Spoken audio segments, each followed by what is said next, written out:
April 26, 1777. 9 p.m. A 16-year-old girl sits by the fire in her family's farmhouse in New York. Her 11 younger siblings are asleep upstairs. Her father, Colonel Henry Ludington, is home on leave from the militia. Then a messenger bursts through the door. He's exhausted, rain-soaked, desperate. The British are burning Danbury. They're destroying the entire Continental Army Supply Depot. Danbury, Connecticut, just 15 miles away, holds all the ammunition, medicine, tents, and food for the entire region. If it burns, the revolution in the area is finished. The colonel needs to rally his 400 militiamen immediately, but they're scattered across Putnam County. Farms miles apart, through dangerous back roads crawling with British loyalists and highwaymen. Someone needs to ride through the night, through a rainstorm, for 40 miles, to knock on every door and raise the alarm. The messenger is too exhausted. The colonel needs to stay and organize the response. So the 16-year-old girl stands up. I'll go. Her name is Sybil Ludington, and over the next 9 hours, she'll ride twice as far as Paul Revere did, through darker, more dangerous territory, and rally an entire militia to battle. Or, did she? Because 150 years later, historians started asking questions. And what they found suggests America's most famous female Revolutionary War hero might never have existed at all. Subscribe right now if you want history that questions everything. Hit that bell. Drop a comment. Did you learn about Sybil Ludington in school? A lot of you probably did. But did your teacher mention that her entire story might be a myth? Because this isn't just about one teenage girl's heroic ride. This is about how we create heroes, how families build legends, how patriotic narratives get constructed, sometimes from thin air.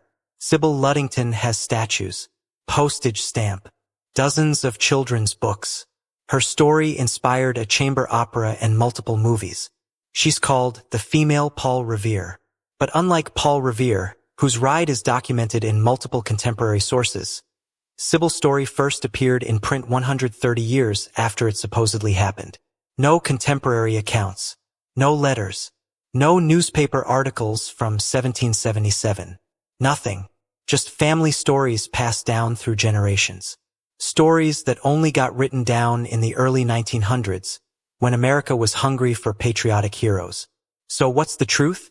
Did a 16-year-old girl really save the revolution? Or did her descendants invent a legend to make their family famous? Let's investigate. Here's the version of events that's been taught to American schoolchildren for decades.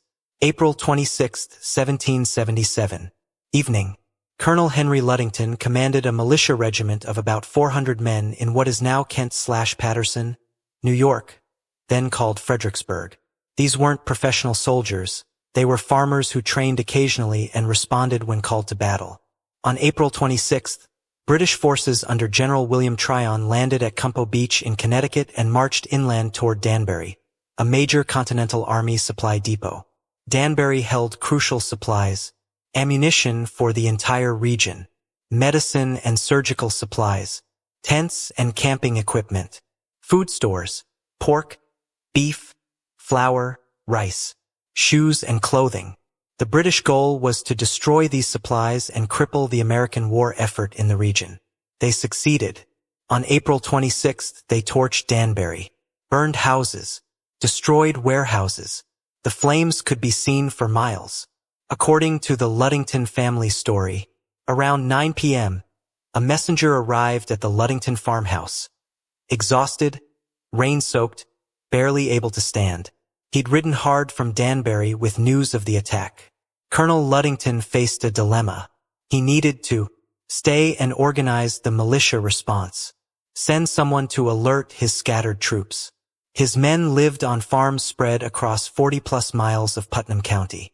They needed to be alerted individually. Someone had to ride to each farm, knock on doors, shout the alarm. The messenger was too exhausted to continue. The colonel needed to stay and organize. So 16-year-old Sybil volunteered. She knew every back road, every shortcut, every farm in the area. She could ride well, and unlike her younger siblings, she was old enough to handle the danger. Her father gave her a stick to knock on doors and defend herself if needed. She mounted her horse. Accounts vary on the horse's name. Some say Star, others say Jane, and she rode into the storm. The route.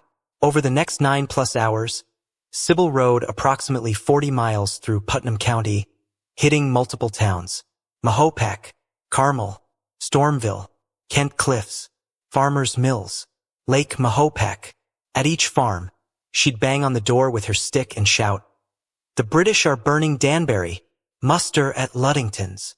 She rode through pouring rain, darkness, no street lights, minimal moonlight, dangerous territory with British loyalists, roads frequented by highway robbers, dense woods. She encountered threats. Accounts mention loyalist scouts, potential robbers. But she kept riding. By dawn, she returned home exhausted. Her father had rallied approximately 400 militiamen. They marched to Danbury, too late to save the town, but engaged British forces at the Battle of Ridgefield the next day. The Americans were outnumbered but succeeded in driving the British back to their ships in Westport, Connecticut. The British never attempted another inland raid in that region. Sybil's role. Without her ride, the militia wouldn't have assembled. The British might have marched deeper into New York unopposed. Her 40-mile ride was twice as long as Paul Revere's famous ride. He rode about 20 miles. More dangerous, more isolated, more loyalist territory. Equally successful. She completed her mission. Revere was captured. She became known as the female Paul Revere. That's the story. Now let's examine the evidence. What we know for certain. 1. The Danbury raid happened. On April 26, 1777, British forces under General William Tryon attacked Danbury, Connecticut. This is documented in multiple contemporary sources. Newspaper accounts from May 1777, British military records, American military correspondence. 2. Colonel Henry Ludington existed. He commanded a militia in Putnam County, New York. He served throughout the Revolutionary War. This is documented. 3. Sybil Ludington existed. Born April 5, 1761. Died February 26, 1839. Buried in Paterson, New York. She married Edmund Ogden in 1784, though she couldn't prove the marriage when she applied for a widow's pension in 1838. She had no marriage certificate. She had one son, Henry, named after her father. What we don't know, did she actually make the ride? Here's where things get murky. Contemporary evidence. 0. There are no contemporary accounts of Sybil's ride from 1777 or the immediate years after. No newspaper articles. No letters from the Ludington family mentioning it. No military dispatches. No diaries from other militia members. Nothing from George Washington's papers, and Colonel Ludington became Washington's aide. Even Sybil herself never mentioned it. In 1838, Sybil applied for a military pension based on her husband Edmund Ogden's Revolutionary War service. She couldn't prove they were married, so the application was denied. But here's what's notable. Her application makes no mention of her own heroic ride. If you'd ridden 40 miles through enemy territory to save the revolution, wouldn't you mention that in a pension application? Especially when you're trying to prove your connection to the war effort. She didn't. The first written account, 1854 to 77 years later. The earliest known reference to Sybil's ride comes from 1854, written by her nephew, Charles H. Ludington. He was trying to get his aunt recognized as a hero, but by 1854, Sybil had been dead for 15 years. She couldn't verify or contradict the story. The second account, 1880, historian Martha Lamb included a brief mention of Sybil in an 1880 book about the New York City area. The third account, 1907, Willis Fletcher Johnson wrote a biography of Colonel Henry Ludington. It included a brief mention of Sybil's ride, 140 years after the alleged event. This 1907 account was published privately by Colonel Ludington's grandchildren. They had a vested interest in making their family famous. Why the 100-plus year gap? If Sybil's ride was such a heroic moment, Why didn't anyone write about it until the late 1800s? Compare that to Paul Revere. His ride happened April 18, 1775. It was mentioned in newspapers within days. Multiple participants, William Dawes, Samuel Prescott, corroborated the story. Revere himself wrote about it in the 1770s. Henry Wadsworth Longfellow's famous poem, Paul Revere's Ride, was published in 1860, but it was based on well-documented historical events. Sybil? Nothing for 77 years. The details don't match. Even the family accounts contradict each other. Was the horse named Star or Jane? Did she ride side saddle or bareback? How is her name spelled? Sybil? Sybil? Sybil? Sybil? Sybil or Sybil? Even her gravestone says, Sybil. Did she volunteer or was she ordered by her father? If this really happened, why can't the family agree on basic facts? So if Sybil's ride is questionable, how did she become so famous? Theory 1. Family legend building. In the 1850s to 1900s, America was going through a colonial revival, a patriotic upwelling around the Revolutionary War's centennial, 1876, and into the early 1900s. Families wanted to prove their ancestors were heroes. Being connected to Revolutionary War heroism meant social status, potential pensions, and historical recognition. The Ludington family, Sybil's descendants, had a documented Revolutionary War hero in Colonel Henry Ludington. But what if they wanted more? What if they wanted a female hero to make their family even more special? So they took a real event, the Danbury Raid, a real person, Sybil, and constructed a heroic narrative around her. Maybe there was a kernel of truth. Maybe Sybil did ride to a few nearby farms that night. Maybe she helped in some small way. But over generations of family storytelling, that small contribution grew into an epic 40-mile midnight ride. By the time descendants wrote it down in 1854, 1880, and 1907, nobody who was there was still alive to contradict the story. Theory 2. Feminist historical recovery. In the 1960s to 1970s, the women's liberation movement drove historians to search for lost female figures in American history. Scholars found countless examples of women who'd contributed to the revolution but been erased from history. Deborah Sampson fought disguised as a man.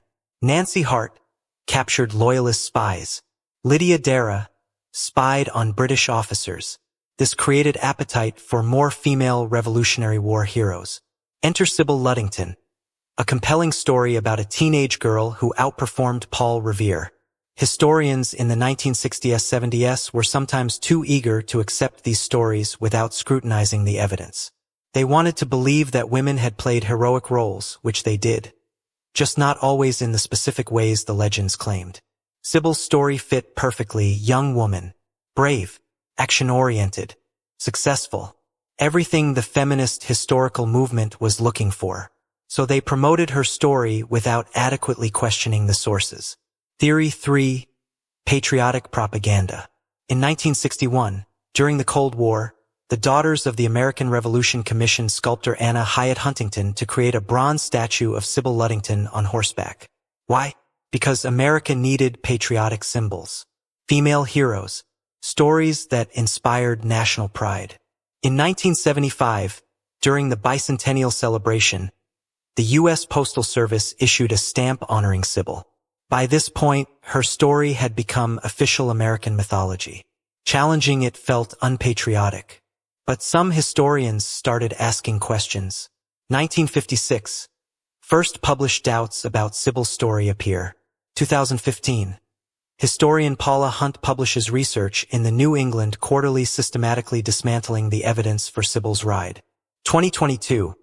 Smithsonian Magazine publishes an article by Abigail Tucker titled, "Did the Midnight Ride of Sybil Ludington Ever Happen?" These historians note, no contemporary evidence. Story appears 77+ years after the alleged event. Only source is family members with motive to fabricate. Basic facts contradict between accounts. Sybil herself never mentioned it. The Smithsonian article concludes, there are no official records or contemporary accounts to support the story. Basic facts have proven elusive, down to how the young woman spelled her name. Paula Hunt's 2015 research notes, the two accounts of Ludington's ride were not mentioned in any other significant history produced in the same era, and even as stories of heroic women of the colonial era proliferated by the 1870s, the only published accounts of Ludington were those from family members. But defenders of Sybil's story argue back. Argument 1. Absence of evidence isn't evidence of absence. Just because we don't have contemporary written accounts doesn't mean it didn't happen. In 1777, most people didn't write everything down, especially not in rural farming communities, especially not about the contributions of women and teenagers. Paul Revere's ride is famous partly because he was already a prominent figure in Boston, a silversmith political organizer known in elite circles. People wrote about him. Sybil Ludington was a 16-year-old farm girl in rural New York. Nobody would have thought to document her actions at the time. Argument 2. Oral history is valid. Many historical events were preserved through oral tradition before being written down. Native American histories, African American slave narratives, working class histories. Just because something wasn't written down immediately doesn't mean it didn't happen. It means the people involved weren't part of the literate elite whose stories got recorded.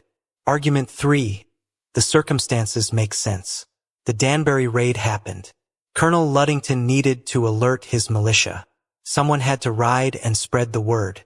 Sybil was the eldest child, age 16, knew the area well, could ride, old enough to handle danger, available when the messenger was exhausted. It's entirely plausible that she did ride that night, maybe not 40 miles, maybe not to all the locations claimed, but some version of the ride. Argument 4. Why would the family lie? What did they gain from inventing this story? The Ludington family wasn't seeking pensions. Sybil's 1838 application didn't mention the ride. They weren't claiming land or money. They just wanted their family history to be remembered. Maybe they genuinely believed the story because it had been passed down through generations. Maybe Sybil really did tell her children about the ride, and they told their children, and by the time it was written down, some details had been exaggerated but the core was true. Historian Carol Birkin, author of Revolutionary Mothers, argues, almost all these stories of women's Revolutionary War heroism were handed down in families over the generations. Other historians did not deal with them because they were suspicious they weren't hard facts. I always say that Paul Revere ought to be called the male Sybil Ludington. Birkin believes the story is essentially true, even if some details are uncertain. So what's the truth? After reviewing all the evidence, here's the most likely scenario. Option 1. It happened roughly as described, 20% probability. Sybil really did ride 40 miles, alert the militia, and play a crucial role in the response to the Danbury raid. The lack of contemporary documentation is due to her age, gender, and social status. Nobody thought to write it down at the time. By the time historians recognized the importance of women's contributions, it was too late to gather contemporary evidence. Option 2. Something happened, but was exaggerated, 60% probability. This is the most likely scenario. Sybil probably did ride that night, maybe to 3 to 5 nearby farms. Maybe 5 to 10 miles, not 40. She helped alert some of her father's militiamen. It was a brave, useful contribution. But over generations of family storytelling, the ride grew. 5 farms became 20. 10 miles became 40. A helpful contribution became a single-handed salvation of the revolution. By the time descendants wrote it down in 1854 and 1907, the legend had overtaken the reality. Option 3. It never happened. Complete fabrication. 20% probability. The family invented the entire story in the 1850s during the colonial revival period to gain social status and historical recognition. There's no core of truth, just a fabrication attached to real events, the Danbury raid, and a real person, Sybil. What historians generally agree on. The story as told, 40-mile ride, 9 hours saving the revolution, is probably exaggerated. Some version of events may have occurred. The lack of contemporary evidence is extremely problematic. We'll never know for certain. The Smithsonian's conclusion. Even as questions now surround Ludington's legendary gallop, New scholarship continues to flesh out the true story of a woman who became a symbol for colonial women's vital and often veiled role in early American life. In other words, whether or not Sybil's ride happened exactly as claimed, it represents a truth. Women did contribute to the revolution in ways that weren't documented at the time. So why should we care whether Sybil's ride really happened? Reason 1, historical accuracy matters. If we teach children stories that may be false, we undermine trust in history education. When students later learn that George Washington never actually chopped down a cherry tree, or that Betsy Ross probably didn't design the first American flag, they become cynical about all historical narratives.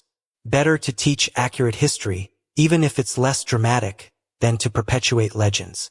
Reason 2, women really did contribute to the revolution. We don't need to invent or exaggerate women's roles. Real women made real contributions. Deborah Sampson disguised herself as a man and fought in combat for 17 months. Nancy Hart captured 6 loyalist soldiers single-handedly. Lydia Dara spied on British officers meeting in her home. Phyllis Wheatley wrote poetry supporting independence. Thousands of women served as nurses, cooks, laundresses, and informal intelligence gatherers. These documented contributions are impressive. We don't need questionable legends. Reason 3, hero worship is dangerous. Creating mythical heroes, whether Sybil Ludington, Paul Revere, or George Washington, teaches children that history is made by individual exceptional people. The reality? History is made by thousands of ordinary people making small contributions. The American Revolution succeeded because thousands of militiamen showed up to fight. Women ran farms and businesses while men were at war. Communities shared resources and information. People endured years of hardship.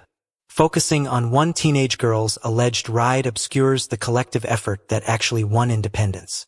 Reason 4, how we create heroes reveals our values. The Sybil Ludington story became popular in the 1960s-70s when America wanted female heroes. That tells us something important. The heroes we celebrate reflect what we value at that moment in time. In the 1860s, America celebrated Paul Revere, white male merchant. In the 1970s, America celebrated Sybil Ludington, brave teenage girl. Both stories, true or not, served a cultural need. Understanding why we create certain heroes helps us understand ourselves. So did Sybil Ludington really ride 40 miles through a rainstorm to save the revolution? Probably not, at least not in the way the legend claims. The evidence is too thin. No contemporary accounts. No mention by Sybil herself. Story emerges 77+ years after the alleged event. Basic details contradict between family accounts. Most likely scenario: Sybil rode some distance that night, maybe to a few farms.